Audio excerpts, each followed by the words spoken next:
तो आज हमारे पास एक ऐसी फिल्म की चीरफाड़ करने के लिए कुछ बहुत दिलचस्प नोट्स हैं जो जो रिलीज होने के इतने साल बाद भी लोगों को दो हिस्सों में बांट देती है। रांझना। हम्म। और ये कोई मामूली फिल्म रिव्यू नहीं है, बल्कि एक गहरी पड़ताल है कि आखिर इस फिल्म में ऐसा क्या है कि इसकी तमाम खामियों के बावजूद ये लोगों के दिलों में उतर जाती है। बिल्कुल। आज हम इसी पहेली को सुलझाने की कोशिश करेंगे। ये फिल्म परफेक्ट नहीं है, इसके किरदार भी कोई हीरो नहीं है, फिर भी एक असर छोड़ती है। हाँ। तो सवाल ये है, क्यों? आज की हमारी बातचीत इसी क्यों के इर्द गिर्द घूमेगी, जिसमें हम किरदारों की खामियों से लेकर एक्टिंग के विरोधाभास और कहानी के सबसे विवादित पहलुओं तक सब कुछ खंगालेंगे। तो चलिए कहानी से ही शुरू करते हैं। हाँ। एक बात तो साफ है, ये कोई दिल वाले दुल्हनिया ले जाएंगे जैसी प्यारी सी लव स्टोरी तो बिल्कुल नहीं है। नहीं, बिल्कुल नहीं। इसके जो मेन कैरेक्टर्स हैं कुंदन और जोया, उन्हें देखकर शायद ही कोई कहेगा कि मुझे इनके जैसा बनना है। और शायद यही इसकी सबसे बड़ी खूबी है। ये किरदार असली इंसानों जैसे हैं, गलतियां करते हैं, स्वार्थी हैं और कभी-कभी तो बहुत अजीब हरकतें भी करते हैं। हाँ। कुंदन का प्यार कम और एक जुनून ज्यादा लगता है, और जोया अपनी ही दुनिया में इतनी खोई हुई है कि उसे दूसरों की भावनाओं की कोई कदर ही नहीं है। लेकिन उनकी इन्हीं कमियों की वजह से हम उनसे जुड़ पाते हैं। हाँ, मतलब हम उन्हें पसंद नहीं करते पर शायद समझते हैं। कहानी शुरू होती है बनारस की गलियों में, जहां एक छोटा सा हिंदू लड़का कुंदन एक मुस्लिम लड़की जोया को नमाज पढ़ते देख उस पर फिदा हो जाता है, और फिर शुरू होता है सालों तक चलने वाला एक तरफा प्यार का सिलसिला। सही कहा। और यहीं पर वो फिल्मी फॉर्मूला आता है जिसकी हिंदी सिनेमा में खूब आलोचना होती है, मतलब पीछा करने को प्यार समझना। बिल्कुल। कुंदन का जोया का हाथ पकड़ना, उसे बार बार टोकना, ये सब आज के दौर में बहुत प्रॉब्लमैटिक लगता है। लेकिन यहाँ एक दिलचस्प मोड़ है, जोया भी उसे पूरी तरह से नजरअंदाज नहीं करती। हाँ, वो उसे भाव देती है, मजाक करती है, जिससे कुंदन का भ्रम और पक्का हो जाता है। तो कहानी अपने आप में ही काफी उलझी हुई है, लेकिन इस उलझी हुई कहानी को पर्दे पर लाने वाले कलाकारों ने इसे कैसे संभाला, खासकर धनुष, जिनके लिए ये पहली हिंदी फिल्म थी। ओ धनुष! उनके बारे में तो कमाल की बातें लिखी हैं। धनुष इस फिल्म की आत्मा है, उन्हें शानदार कहना भी कम होगा। सबसे हैरान करने वाली बात यह है कि उन्होंने एक ही किरदार के दो बिल्कुल अलग रूप कैसे दिखाएं।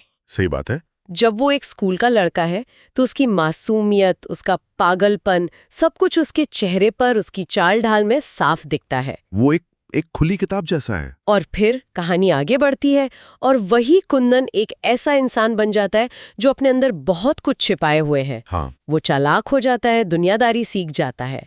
ये बदलाव बहुत बड़ा है और धनुष ने इस बदलाव को बहुत बहुत सहजता से दिखाया है। उनके चेहरे पर वही भोलापन रहता है, लेकिन आंखों में गहराई आ जाती है। वो अपनी भावनाओं को छिपाना सीख जाते हैं। हाँ। एक एक्टर के तौर पर ये बहुत मुश्किल काम है। ऊपर से हिंदी उनकी पहली भाषा नहीं है, इसके बावजूद उन्होंने जिस तरह से डायलॉग बोले हैं वो काबिले तारीफ है। ऐसा लगता ही नहीं कि ये उनकी पहली हिंदी फिल्म है। चलिए, धनुष की तो बहुत तारीफ हो गई, लेकिन अब आते हैं जोया पर, यानी सोनम कपूर पर। हाँ। उनके अभिनय को लेकर राय बिल्कुल उलट है। कहा गया है कि उनकी एक्टिंग में कोई जान ही नहीं थी, एकदम सपाट और बेजान। हाँ, और यहीं पर एक बहुत ही दिलचस्प विरोधाभास सामने आता है। पहली नजर में ये आलोचना बिल्कुल सही लगती है। सोनम के चेहरे पर पूरे फिल्म में ज्यादा भाव नहीं बदलते। लेकिन अगर हम जोया के किरदार को समझें तो वो एक बहुत ही आत्मकेंद्रित यानी सेल्फ सेंटर्ड लड़की है। वो अपनी ही ख्वाहिशों और अपनी ही दुनिया में जीती है। उसे इस बात से कोई फर्क नहीं पड़ता कि कुंदन उसके लिए क्या महसूस करता है। लेकिन क्या ये तर्क एक तरह से खराद अभिनय को सही ठहराने जैसा नहीं है? मतलब क्या हम ये कह रहे हैं कि उन्होंने जानबूझकर ऐसा अभिनय किया या ये सिर्फ एक इत्तेफाक था जो किरदार पर फिट बैठ गया? ये एक बेहतरीन सवाल है। देखिए, ये कहना मुश्किल है कि ये जानबूझकर किया गया था या नहीं, लेकिन नतीजा ये हुआ कि उनका वो सपाट अभिनय जोया के किरदार की पहचान बन गया। जोया एक ऐसा किरदार है जिसमें स्टाइल ज्यादा और सार कम है, और सोनम का प्रदर्शन भी कुछ वैसा ही लगता है। तो अनजाने में ही सही, लेकिन ये फिल्म के लिए काम कर गया। उनकी और धनुष की केमिस्ट्री भी शुरुआती सीन्स में अच्छी लगती है, जो उस अधूरे रोमांस को विश्वसनीय बनाती है। ये तो बड़ी मजेदार बात है कि जो एक एक्टर की कमी हो वो किरदार की ताकत बन जाए। खैर, मुख्य किरदारों के अलावा इस फिल्म के जो सपोर्टिंग एक्टर्स हैं, ओह हाँ, उनकी भी बहुत तारीफ है। कहा गया है कि वो फिल्म की रीढ़ की हड्डी हैं। बिना किसी शक के। सबसे पहले तो बिंदिया का किरदार जिसे स्वरा भास्कर ने निभाया है, वो जोया से बिल्कुल उलट है। बिल्कुल। जहां जोया अपनी भावनाएं छिपाती है, वहीं बिंदिया आग का गोला है। वो ऊर्जा और जीवन से भरपूर है। कुंदन के लिए उसका प्यार भी एक तरफा है, लेकिन वो उसे पूरी दुनिया के सामने जाहिर करने से नहीं डरती। ईमानदारी से कहूं तो मैं आधे से ज्यादा फिल्में बिंदिया के लिए ही उम्मीद कर रहा था। उसमें जो आग और जुनून था, वो जोया के किरदार में दूर दूर तक नहीं था। बिल्कुल, और यही लेखिका को भी लगता है। मजाक में ये भी लिखा है कि अपने समर्पण के लिए बिंदिया ही कुंदन को पाने की असली हकदार थी। स्वरा भास्कर जब भी स्क्रीन पर आती हैं, एक अलग ही जान डाल देती हैं। सही बात है। और फिर है कुंदन के दोस्त मुरारी। मोहम्मद जीशान अय्यूब ने इस किरदार को यादगार बना दिया। मुरारी तो मतलब हर किसी को वैसा ही एक दोस्त चाहिए, जो जरूरत पड़ने पर साथ भी दे और गलत करने पर 2 थप्पड़ भी लगाए। एकदम सही। मुरारी कुंदन का सहारा भी है और उसकी अंतरात्मा की आवाज भी। वो उसे उकसाता भी है और उसे रोकता भी है। जीशान अय्यूब की कास्टिंग इस रोल के लिए एकदम परफेक्ट थी। वही अभय देओल जो अक्रम के किरदार में है, वो एक मजबूत कलाकार है, लेकिन यहाँ एक छोटी सी बात खटकती है। क्या? उन्हें एक यूनिवर्सिटी के छात्र नेता के रूप में दिखाया गया है, पर वो उस उम्र से थोड़े बड़े लगते हैं। हाँ, ये बात तो है। पर वो जोया के लिए कुंदन के सामने एक ज्यादा एक मैच्योर और सुलझावा विकल्प बनकर उभरते हैं। और यही उनका काम था, जिसे उन्होंने बखूबी किया। फिल्म के किरदारों और अभिनय पर तो हमने बात कर ली, लेकिन कुछ ऐसे मुद्दे भी हैं जिन पर फिल्म को लेकर काफी बहस हुई, जैसे पीछा करना और आत्महत्या की कोशिश। इन पर ये विश्लेषण क्या कहता है? देखिए, पीछा करने वाले फिल्मी फॉर्मूले पर यहाँ का नजरिया थोड़ा नर्म है। ये माना गया है कि कुंदन का तरीका गलत है, लेकिन साथ ही ये भी दिखाया गया है कि जोया उसे बढ़ावा देती है, जिससे ये मामला थोड़ा पेचीदा हो जाता है। लेकिन एक दूसरा मुद्दा है जिस पर कोई नरमी नहीं बरती गई है, और वो है आत्महत्या का महिमा मंडन। हाँ, फिल्म में बार बार प्यार साबित करने के लिए कलाई काटने के सीन आते हैं। इस पर इतना कड़ा रुख क्यों है? इसलिए क्योंकि इसे खतरनाक और गैर जिम्मेदाराना माना गया है। दुनिया भर में, खासकर युवाओं में, सुसाइड के आंकड़े इतने भयावह हैं। सही बात है। ऐसे में सिनेमा में कलाई काटने को प्यार की निशानी या एक मामूली ड्रामे की तरह दिखाना एक बहुत गलत संदेश देता है।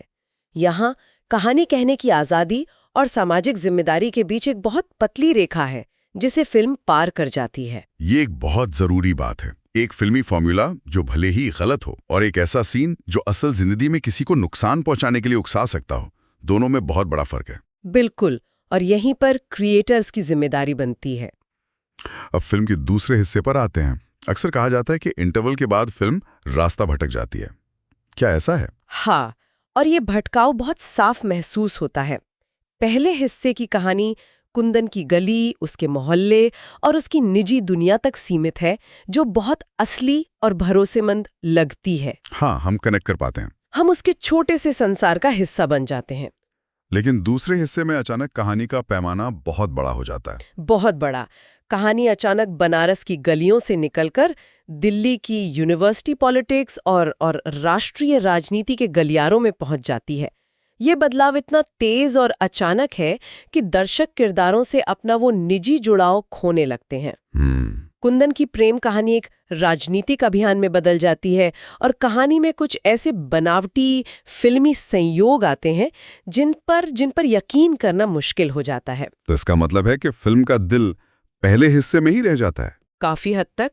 लेकिन इन सब कमियों के बावजूद कुछ चीजें हैं जो फिल्म को बांधे रखती हैं, और वो है इसके तकनीकी पहलू। अच्छा। ए.आर. रहमान का संगीत सिर्फ बैकग्राउंड स्कोर नहीं है, वो खुद एक किरदार है। इस बात को थोड़ा और समझाइए, मतलब संगीत किरदार कैसे हो सकता है? तुम तक गाने को ही देखिए, वो सिर्फ एक गाना नहीं, बल्कि कुंदन के सालों के एक तरफा जुनून की पूरी कहानी कह देता है। शब्दों के बिना भी सिर्फ धुन से हमें पता चलता है कि उसका इंतजार कितना लंबा और गहरा है। संगीत कहानी को आगे धकेलता है। इसी तरह बनारस का चित्रण शहर को किसी जन्नत की तरह नहीं, बल्कि जैसा वो है वैसा दिखाया गया है, अपनी पूरी रूह के साथ, जिंदा और धड़कता हुआ। और सिनेमैटोग्राफी, बनारस के घाट और गलियां बहुत जादुई लगती हैं। हाँ, सिनेमैटोग्राफर ने कमाल का काम किया है। उन्होंने शहर की भीड़-भाड़, उसकी रूहानी शांति और उसके रंगों को कैमरे में ऐसे कैद किया है कि बनारस खुद एक किरदार बन जाता है। एक दिलचस्प बात ये कही गई है कि अगर आप सिर्फ हिमांशु शर्मा की लिखी स्क्रिप्ट पढ़ते तो शायद ये फिल्म उतनी असरदार नहीं लगती। निर्देशन, अभिनय और संगीत ने मिलकर उस स्क्रिप्ट को एक अलग ही स्तर पर पहुंचा दिया है। तो इस पूरी बातचीत का निचोड़ क्या है? हमारे सामने एक ऐसी फिल्म है जिसके किरदार फ्लॉड हैं, हीरोइन की एक्टिंग पर सवाल हैं और दूसरा हिस्सा पटरी से उतरा हुआ लगता है, फिर भी ये काम करती है। तो वो जादू क्या है? इसका जादू है इसकी ईमानदारी में। ये फिल्म मानती है कि प्यार हमेशा खूबसूरत नहीं होता, वो जुनूनी, स्वार्थी और विनाशकारी भी हो सकता है।